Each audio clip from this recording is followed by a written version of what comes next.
American Rheinmetall and General Dynamics Land Systems have just passed key design reviews for the XM30, which is the intended replacement for the Army's aging Bradley Infantry Fighting Vehicle, IFV. Both teams are going to deliver hybrid high-tech vehicles featuring remote-controlled 50mm turret, crazy anti-tank missiles, active protection systems, enhanced sensors, all the bells and whistles. The XM30 program, which is valued around $1.6 billion for development, but then another anticipated $45 billion overall, aims to field about 3,800 new vehicles.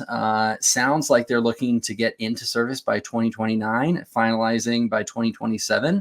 I mean, the Army could see the XM30 prototypes within 18 to 20 months here. It's crazy. And then, of course, you've got their partners that are working with them as well. So Rheinmetall's team includes Textron and L3Harris, while GDLS has GM Defense and AeroVironment.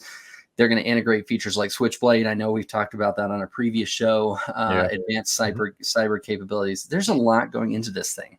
The thing here for me is you talked about 2029, and this is this kind of 3 years out, 4 years out, 5 years out stuff. And this is what makes me nervous, and I think is the number one challenge. So when they bring this infantry fighting vehicle through, is to make sure that it's ready for modern battlefield demands, which are going to be super versatile. They've got to get the protection right for the new threats that are out there. They've got reduced crew requirements, and they've got to still integrate that advanced digital hybrid electric system into the whole thing as well. And that's 5 years down the road. So you've got to make sure that you're ready for modern battlefield. That for me is the challenge today for something that's going to be in the field in 5 years' time. Too slow. I just want to take a moment, okay? Remote controlled turret with a 50mm cannon, possibility of a 30mm version upgrade, along with advanced self-protection capabilities and digital architecture. Is this a future weapon of the week? Easily. Has to be. I thought Commercial Break maybe had some of them. That's true. That's very true. For me here, I'm looking at how do you design this? You know, the final selection for the XM30 design is projected as, what was it, 2027 with the entry you said 2029, right? Yeah. So that sounds like a while, but in order to, it's not just 2029, it's not just 4 years from now to say, hey, we have a good design, but we actually have to get the design, get it through approvals, get the whole thing design approved. Hey, we're going to do this, and then start making it.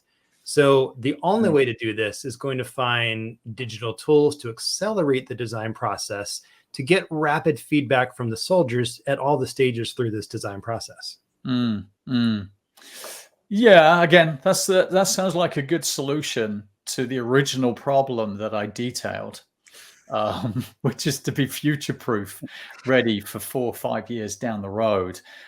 Making sure that those design adjustments are based on real-time feedback are going to be essential, and based upon future scope feedback, which is, again, a bit of an AI thing, isn't it? So meeting those accelerated timelines without compromising on performance is going to be critical to success on this one.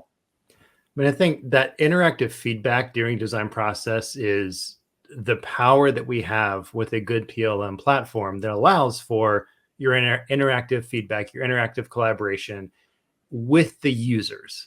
And that's done not with physical tests, with prototypes, but also with virtual testing.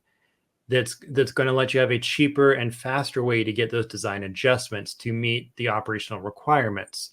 And I think both companies here have a lot of modifications that they make or they've also made, from interface tweaks to significant structural changes. And that just shows, you know, I don't believe that this is the kind of thing that could happen as fast as it does if we were looking at, say, 15 years ago. I think we have technology that allows for better interactive feedback and better interactive collaboration that allows for things like this to happen.